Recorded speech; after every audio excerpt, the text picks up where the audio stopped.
Hello and welcome to another session of Karen's Colours. I'm Dr. Karen and these are my colour conversations. This session is somewhat delayed because I've been on a learning curve. Electronics and I don't necessarily have a good relationship, and that's been proven this weekend because I've tried to do something different. For those of you who've been following my videos, you are aware that I have 3 streams at present, and this video today will be a 4th stream that I'm hoping will take off. For those of you who have subscribed to this channel, I'm truly grateful because your support is the thing that keeps me going. If you have been watching and not subscribed, just hit that little button. It doesn't cost you anything. This session is all about doing a colour reading. Now, colour readings, of course, as I've mentioned in the past, are all about looking at an individual's state of mind, their state of play in the real world. But colour readings can also occur as a result of using cards and a little bit of psychic energy, and read very similar to those cards that we use in the tarot or for other types of divination processes. In this video, I am going to be looking at the month of February, and I'll be looking at it through the lens of each person's birth month. I truly would appreciate some comments. If you find these are of absolutely no use to you whatsoever, I'd like to know that just as much as if they have been helpful to you in negotiating the month of February. Your results are the things that are going to make me decide whether or not to keep this stream going. So as I said, it's an experiment. Let's get started. This is a reading for the month of February for those people born in October.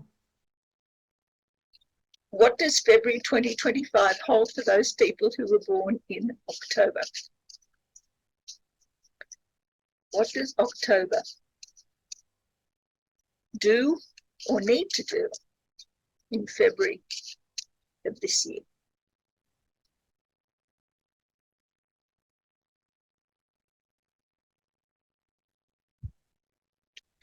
And here we have the past, the present, the future, and the underlying energy. Then we notice that red appears twice in the past, but also as the underlying energy, and they're both internal. We also have orange twice, once in the now as an underlying internal energy, and once in the future as the thing that you will do in the real world. The other colours are pink and green and brown and purple. So let's examine these. As you enter into February, you bring with you a great deal of frustration, a great deal of energy, a great deal of agitation as well, that in the real world has really nowhere much to go. Pink in the real world is all about vulnerability. It's about not being in charge of your actions or, for that matter, the consequences. You need assistance from others. There's a degree of helplessness that is associated with pink in the real world. The red in the internal world, on the other hand, has all got to do with the wanting to get something done now. It's got to do with frustration. It has to do with not being able to obtain what you want because it's a feeling that is never really satisfied. Now, pink and red, if it was the other way around, is the card of pregnancy. This is a negative pregnancy. You've got all of this energy, but you've got nothing you have specific that you can do with that energy. There are no plans. There are no projects. There is nothing that you can do on your own that enables you to make use of all of that energy that you have internally. So in many ways, the pink over red is a bit of a waiting game. It's a very uncomfortable waiting game, and that is how people in October will enter February this year.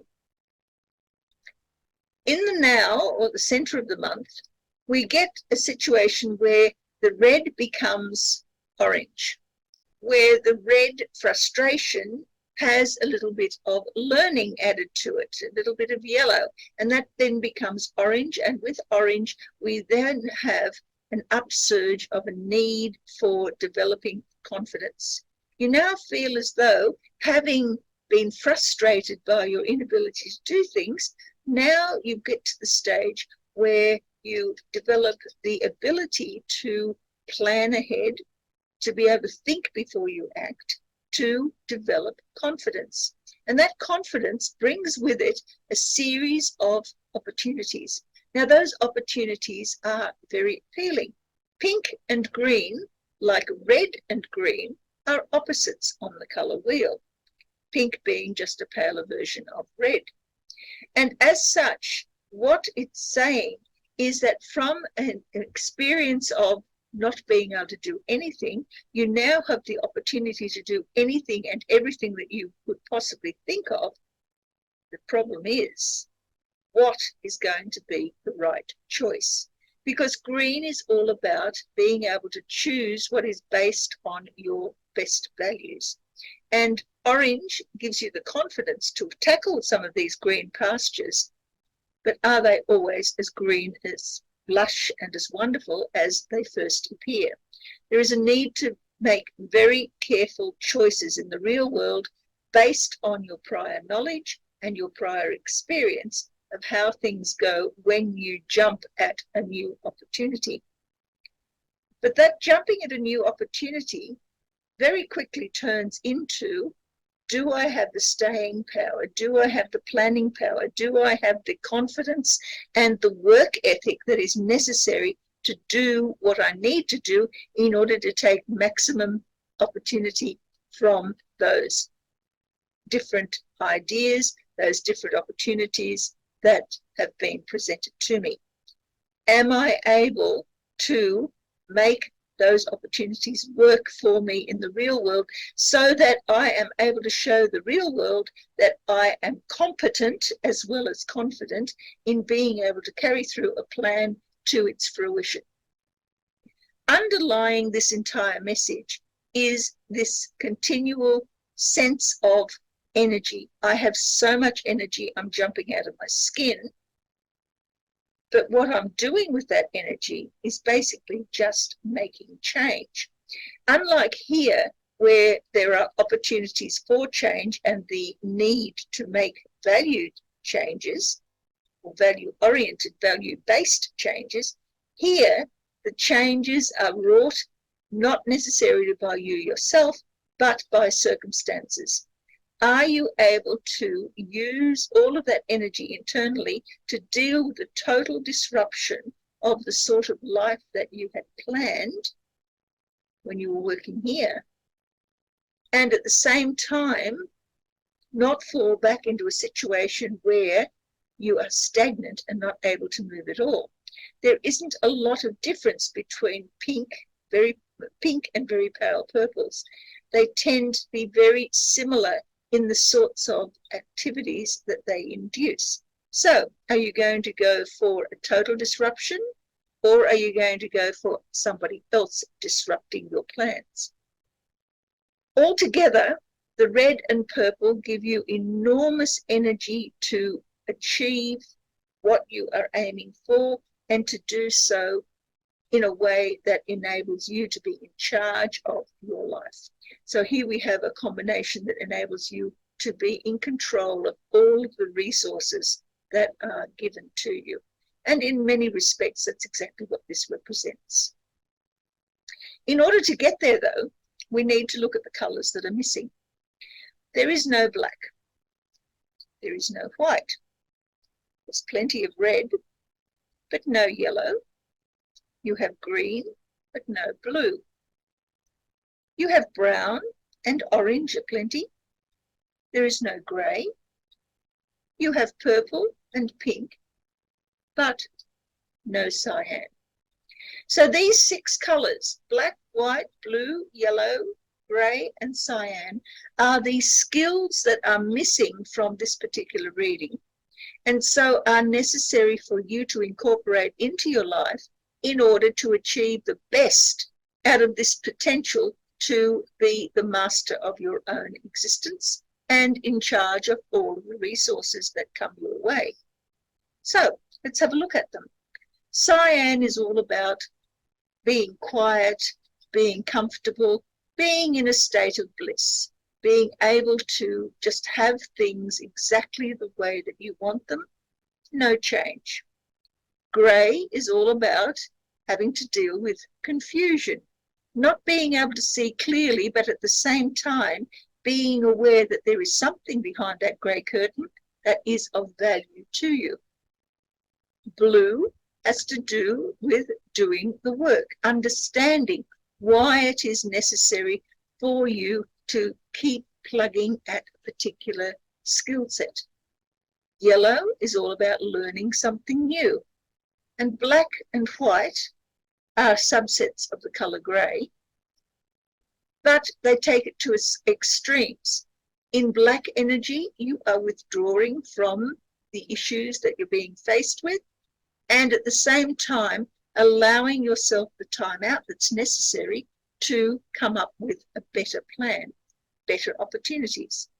White, on the other hand, is jumping in any direction to get away from those things that displease or do not serve your purpose, to try and find something through random adjustments to add those to your life. So we look at these 6 colours and you choose the best or the worst of these colours, what is most attractive and what is least attractive. And using those 2 colours, add them into your life. Give yourself a daily visual hit of those 2 colours. And in doing so, you are setting up your subconscious to begin working on this energy here, this underlying ability to be in charge of all of your resources. And that enables you not only to get away from having to do other people's bidding, but also gives you the opportunity and the confidence to move forward and at the same time put your own plans into fruition to enable you to obtain what you want out of life. Well, I hope you've enjoyed this little foray into the month of February for your birth month. If you found it useful or insightful, please leave a comment below. If you found it totally useless, also, please leave a comment below. I'd be very interested to hear what you have to say on the topic. In the meantime, may your life be filled with colour and a lot less in the way of electronic disasters, such as the ones I've had this month coming into February. Thank you for watching, and I'll catch you next time. Bye.